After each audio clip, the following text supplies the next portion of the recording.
लोकेश जिंदल जी, अब खटाखट खटाखट खटाखट ये तो सुन लिया था और इस पर देश की पब्लिक एजुकेट भी हो गई थी। अब आ गया टॉयलेट पर टैक्स। अरे भैया, टॉयलेट एक प्रेम कथा नाम की फिल्म सुनी थी, पर टॉयलेट की टैक्स कथा ये कांग्रेस की सरकार ही कर सकती थी क्या? सीवेज चार्ज इंक्रीज होता है हिमाचल प्रदेश में, तो टॉयलेट की सीट पर तो नहीं होता ना।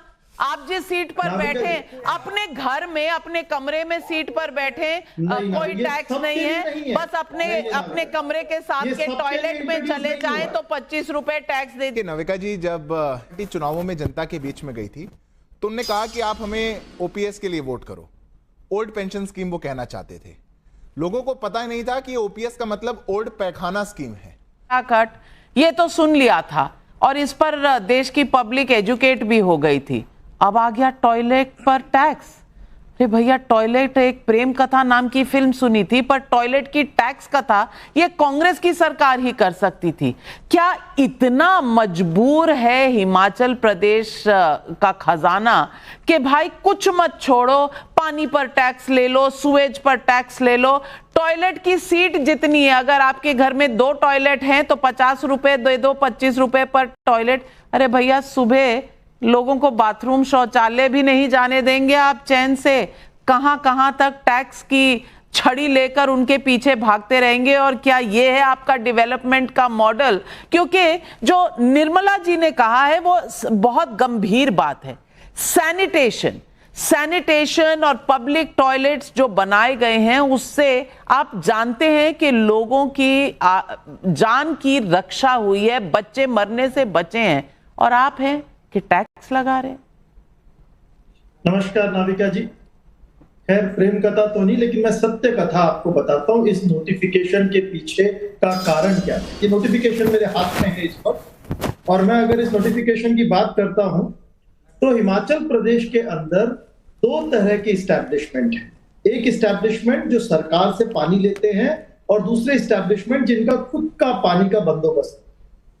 अब जो लोग सरकार से पानी लेते हैं उनके सीवेज चार्जेस वो पानी के बिल में सीवेज चार्ज के तहत जोड़ कर आते हैं। हम किसी भी राज्य की बात करें उसमें सीवेज चार्ज पानी के बिल में आता है। लेकिन ऐसे इस्टेब्लिशमेंट्स जिनका जो अपने खुद पानी की व्यवस्था करते हैं, ऐसे इस्टेब्लिशमेंट्स पहले सीवेज चार्ज नहीं देते थे। तो इस नोटिफिकेशन में यह कहा गया कि ऐसे इस्टेब्लिशमेंट जो सरकार की सीवेज फैसिलिटी यूज करते हैं और उनके पास खुद का पानी का बंदोबस्त है, जो कि सीवेज चार्ज नहीं देते, ऐसे इस्टेब्लिशमेंट मोस्टली कमर्शियल होते थे अर्बन में, इन्हें 30 रुपया 25 रुपया पर सीट के हिसाब से चार्ज देना होगा। नाविका जी, अगर मैं बात करता हूं सीवेज चार्ज की, उत्तराखंड का तो चार्ज हिमाचल प्रदेश से भी ज्यादा है। उत्तराखंड में तो हर साल 15% तक सीवेज चार्ज इंक्रीज होता है। हिमाचल प्रदेश में तो टॉयलेट की सीट पर तो नहीं होता ना। आप जिस सीट पर बैठे, अपने घर में अपने कमरे में सीट पर बैठे, कोई टैक्स नहीं है। बस अपने कमरे के साथ के टॉयलेट में चले जाएं तो 25 रुपए टैक्स दे दीजिए। सिद्धार्थ यादव जी, मुझे बताइए कि इतनी इकोनॉमिक मॉडलिंग, इतनी अर्थव्यवस्था की जानकारी राहुल गांधी जी ने तब ली थी जब 1 लाख रुपए हर साल प्रॉमिस किया था महिलाओं को। खटाखट खटाखट 8,500 आपके बैंक अकाउंट में आ जाएगा। जितनी आज ये पानी पर कमर्शियल ये वो सारी एक्सप्लेनेशन लोकेश जिंदल जी दे रहे, इतना तो उस खटाखट मॉडल में कैलकुलेशन नहीं हुआ था। और अब टॉयलेट की सीट पर जो टैक्स लगा है, ये क्या दर्शाता है कि खटाखट मॉडल कहीं ना कहीं फुस हो गया है। देखिए नविका जी, जब कांग्रेस पार्टी चुनावों में जनता के बीच में गई थी तो उन्होंने कहा कि आप हमें ओपीएस के लिए वोट करो। ओल्ड पेंशन स्कीम वो कहना चाहते थे। लोगों को पता ही नहीं था कि ओपीएस का मतलब ओल्ड पैखाना स्कीम है। अब ये पुराने पैखाने की स्कीम ले आए और उसको टीवी पे बैठ के जस्टिफाई और कर रहे हैं। हिमाचल को तो प्रगति की राह से इन्होंने लौटा ही दिया, जनता को भी लौटा दे दिया। विश्वास नहीं होगा, कोई कैसे मान सकता है कि 21वीं सदी में कोई राज्य सरकार ऐसा कहने लगे कि आपके घर में टॉयलेट सीट के हिसाब से हम टैक्स लेंगे। कौन गिनेगा? कौन गिनेगा जाकर के? लोकेश जी आप बताइए, आपके विधायक जाएंगे गिनने? सिद्धार्थ जी, क्या आपने राहुल जी जाएंगे? मैं आपके बीच में नहीं बोला था लोकेश जी, गिनेगा कौन? आप मुझे ये बताइए, क्या राहुल जी खटाखट एक घर से दूसरे घर में जाएंगे और टॉयलेट सीट गिनने का काम करेंगे? क्या विधायक गिनने का काम करेंगे? क्या सुक्खू जी गिनने का काम करेंगे? तो जब ऐसी स्थिति आ जाए, लोकेश जी सुनने की हिम्मत रखिए, मैं आपके बीच में नहीं बोला था, जब ऐसी स्थिति आ जाए कि एक राज्य को आपने कंगाली के कगार पर नहीं, कंगाल कर दिया, जो राज्य अपनी तनख्वाह ना दे पाए, जिस राज्य के अंदर उसको सुचारू रूप से चलाने के लिए एक पैसा ना बचे, और आप जनता को यह कहने लग जाएं कि आपको टॉयलेट सीट के हिसाब से पैसा देना है, ये कैसा मजाक है? और मैं एक बहुत सीरियस नोट पे नाविका जी एक बात कहना चाहता हूं, इस देश के अंदर ये जो 60-65 साल एक मानसिकता रही, उसी के कारण इस देश में हम स्वच्छता के लिए इतने पीछे रहे। हम अपने गांव में टॉयलेट्स नहीं बनवा पाए। 2005 में 45% हाउस होल्ड्स को टॉयलेट का एक्सेस था, 45%। 2020 में 82% हो गया। ये कैसे हो गया? क्योंकि इसके लिए सोच चाहिए। तो एक तरफ तो एक मॉडल है कि इस देश के लोगों को जो मूलभूत सुविधाएं, बेसिक नेसेसिटी, आपको एक डेफिकेशन के लिए जाना एक बेसिक नेसेसिटी है, आपकी एक पर्सनल लिबर्टी, आपकी एक डिग्निटी ऑफ लाइफ की बात है, और आप कह रहे हैं कि नहीं नहीं भैया, टेंशन फ्री नहीं जाने देंगे। जाएंगे तो गिनती रखना, हिसाब कर लेना कि कितना टैक्स है। अब कैसे जाएंगे नाविका जी बताइए, टेंशन में जाएंगे कैसे? मुझे तो ये बताइए। टेंशन में अब टॉयलेट जाना भी दूभर हो गया है। और आशुतोष वर्मा जी, ये डेवलपमेंट मॉडल है, खटाखट मॉडल। मैं सवाल सिर्फ ये पूछना चाहती हूं कि टॉयलेट पर टैक्स, ये कहीं आपने सुना है?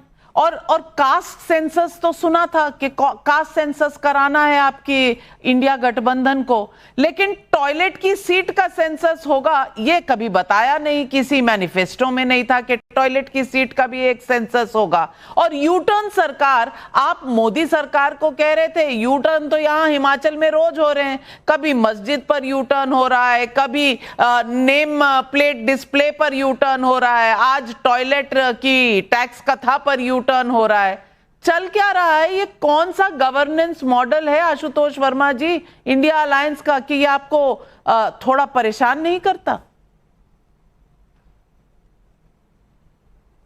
नमस्कार नविका जी।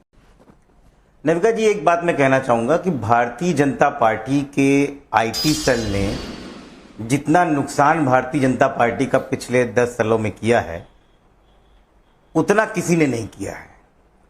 और मुझे बड़ी हैरत की बात होती है कि इस देश की फाइनेंस मिनिस्टर निर्मला सीतारमण और इस देश की सबसे बड़ी पार्टी, सत्ताधारी पार्टी के राष्ट्रीय अध्यक्ष उसी आईटी सेल के आज शिकार हो गए हैं। और आज नव भारत जो टीवी चैनल है, उसकी सबसे बड़ी देश की पत्रकार नविका कुमार जी इसकी शिकार होकर इस पे एक बड़ी स्टोरी कर रही हैं। आपको भी पता है ये एजेंडा है। टॉयलेट टैक्स नाम की कोई चीज हो ही नहीं सकती है, और ना ही हिमाचल प्रदेश में चलाया है, क्योंकि इन सब चीजों से अब चुनाव नहीं जीता जा सकता। इन एजेंडों से चुनाव भारतीय जनता पार्टी जीतने की कोशिश कर रही है। हरियाणा चुनाव होने जा रहा है, इस टैक्स से कोई फर्क नहीं पड़ता, क्योंकि मुझे लगता है कि इस टैक्स की झूठी अफवाह फैला के भारतीय जनता पार्टी और उनके प्रवक्ता और नेता कुछ भी नहीं कर पाएंगे, उल्टा मुंह की खा रहे हैं। हिमाचल प्रदेश की सरकार ने जो टैक्स लगाया है या जो टैक्स की बात करी है, उसके बारे में कांग्रेस के प्रवक्ता ने बता दिया है। वो बात ठीक से नहीं आई, लेकिन समझ में आ जाता है उस पर कोई ऐसा टैक्स है ही नहीं। लेकिन भारतीय जनता पार्टी के पास मुद्दे नहीं है, हरियाणा हार रहे हैं, बुरी स्थिति है, तो इस तरीके की बातें ला सकती है। हम ये जान रहे हैं कि भारतीय जनता पार्टी इस तरीके की बातों को हवा क्यों दे रही है, क्योंकि राजनीतिक जमीन वहां उसकी खत्म हो चुकी है। और शायद यही वजह है कि भारतीय जनता पार्टी धीरे धीरे एक एक राज्य से हटती चली जा रही है। और आप देखिएगा, कल हरियाणा के चुनाव हैं, इस तरीके की बात और भारतीय जनता पार्टी का एक फॉल्स नैरेटिव उसको कहां पे लेके जाएगा। इस सूचना क्रांति का